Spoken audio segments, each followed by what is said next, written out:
ಕರಾವಳಿಯಲ್ಲಿ ಮೀನುಗಾರರ ನಾಪತ್ತೆ ಪ್ರಕರಣಕ್ಕೆ ಸಂಬಂಧಪಟ್ಟಂತೆ ಮೀನುಗಾರರ ಪತ್ತೆಗೆ ವೈಮಾನಿಕ ನೆರವು ನೀಡಿ ಅಂತ ಕೇಂದ್ರ ಸರ್ಕಾರಕ್ಕೆ ಪತ್ರವನ್ನ ಬರೆದಿದ್ದಾರೆ ಸಚಿವ ಆರ್.ವಿ. ದೇಶಪಾಂಡೆ ಅವರು.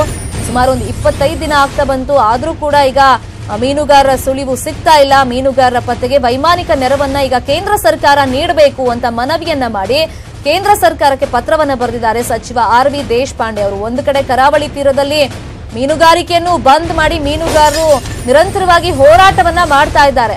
ಹೀಗಾಗಿ ಕೇಂದ್ರಕ್ಕೆ ಪತ್ರವನ್ನ ಬರೆದಿದ್ದಾರೆ ಸದ್ಯಕ್ಕೆ ಸಚಿವ ಆರ್.ವಿ. ದೇಶಪಾಂಡೆ. ಗೃಹ ಸಚಿವ ರಾಜನಾಥ್ ಸಿಂಗ್ಗೆ ಈ ಪತ್ರವನ್ನ ಬರೆದಿದ್ದಾರೆ ದೇಶಪಾಂಡೆ ಅವರು. ಕರಾವಳಿ ರಕ್ಷಣಾ ಪಡೆ ಹಾಗೇನೆ ನೌಕಾದಳಕ್ಕೆ ಮಾಹಿತಿಯನ್ನ ಕೊಟ್ಟಿದ್ದೀವಿ, ಶೀಘ್ರವೇ ಮಧ್ಯಪ್ರವೇಶ ಮಾಡಿ ಪತ್ತೆ ಮಾಡಬೇಕು ಅಂತ ಪತ್ರದಲ್ಲಿ ಮನವಿಯನ್ನ ಮಾಡಿಕೊಂಡಿದ್ದಾರೆ ಸಚಿವ ಆರ್.ವಿ. ದೇಶಪಾಂಡೆ ಅವರು. ಕಳೆದ ಡಿಸೆಂಬರ್ 13ರಂದು ದೋಣಿ ನಾಪತ್ತೆ ಆಗಿದೆ. ಸುವರ್ಣ ತ್ರಿಭುಜ ದೋಣಿಯಲ್ಲಿ ಮೀನುಗಾರರಿದ್ರು, ಅವರೆಲ್ಲ ಈಗ ನಾಪತ್ತೆಯಾಗಿದ್ದಾರೆ. ಕಾರ್ಯಾಚರಣೆಗೆ ವೈಮಾನಿಕ ನೆರವು ಅಗತ್ಯ ಇದೆ ಅನ್ನೋ ಮನವಿಯನ್ನ ಮಾಡಿಕೊಂಡಿದ್ದಾರೆ. ಇನ್ನು ಮಹಾರಾಷ್ಟ್ರ ಸರ್ಕಾರದ ನೆರವು ಕೋರೋ ಬಗ್ಗೆ ಕೂಡ ಈಗ ಚಿಂತನೆ ನಡೀತಾ ಇದೆ ಅನ್ನೋ ಮಾಹಿತಿ ಸಿಕ್ಕಿದೆ.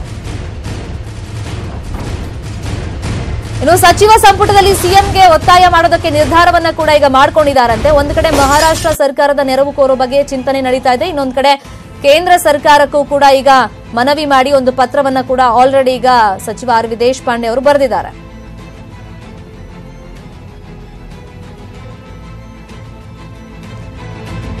ರತ್ನಗಿರಿ ಮೀನುಗಾರರ ಸಂಘಟನೆಯ ಪದಾಧಿಕಾರಿಗಳನ್ನ ವಿಚಾರಣೆಗೆ ಒಳಪಡಿಸಬೇಕು ಅನ್ನೋ ಅಭಿಪ್ರಾಯವನ್ನ ಸದ್ಯಕ್ಕೆ ಸಚಿವ ಯುಟಿ ಖಾದರ್ ಅವರು ವ್ಯಕ್ತಪಡಿಸಿದ್ದಾರೆ. ಅಂದ್ರೆ ಎಲ್ಲಾ ಆಂಗಲ್ ಇಂದಲೂ ಕೂಡ ಈ ಬಗ್ಗೆ ತನಿಖೆ ಆಗಬೇಕು ಅನ್ನೋ ಆಗ್ರಹ ವ್ಯಕ್ತವಾಗ್ತಾನೆ ಇದೆ. ಮೀನುಗಾರರು ಕೂಡ ಈಗ ಸಾಕಷ್ಟು ಪ್ರತಿಭಟನೆಯನ್ನ ಮಾಡ್ತಾನೆ ಇದ್ದಾರೆ. ಇಷ್ಟು ದಿನ ಆದ್ರೂ ಕೂಡ ಯಾರು ಈ ಬಗ್ಗೆ ಸೀರಿಯಸ್ ಆಗಿ ಯಾಕೆ ತಗೊಳ್ತಾ ಇಲ್ಲ? ಸರ್ಕಾರ ಈ ಬಗ್ಗೆ ಮಧ್ಯಪ್ರವೇಶ ಮಾಡಲೇಬೇಕು, ಆದಷ್ಟು ಬೇಗ ಹುಡುಕೊಡ್ಬೇಕು ಅನ್ನೋ ಆಗ್ರಹವನ್ನ ಮಾಡ್ತಾ ಇದ್ದಾರೆ. ಇದ್ರ ಮಧ್ಯದಲ್ಲೇ ಸದ್ಯಕ್ಕೆ ಈಗ ಕೇಂದ್ರ ಸರ್ಕಾರಕ್ಕೆ ಆರ್.ವಿ. ದೇಶಪಾಂಡೆ ಅವರು ವೈಮಾನಿಕ ನೆರವನ್ನ ಕೊಡಬೇಕು ಅಂತ ಒಂದು ಮನವಿ ಮಾಡಿ ಪತ್ರವನ್ನ ಬರೆದಿದ್ದಾರೆ. ಇನ್ನೊಂದು ಕಡೆ ಸಚಿವ ಯುಟಿ ಖಾದರ್ ಅವರು ರತ್ನಗಿರಿ ಮೀನುಗಾರರ ಸಂಘಟನೆ ಪದಾಧಿಕಾರಿಗಳನ್ನ ಫಸ್ಟ್ ವಿಚಾರಣೆಗೆ ಒಳಪಡಿಸಬೇಕು ಅನ್ನೋ ಒಂದು ಒಪಿನಿಯನ್ ಅನ್ನ ವ್ಯಕ್ತಪಡಿಸಿದ್ದಾರೆ.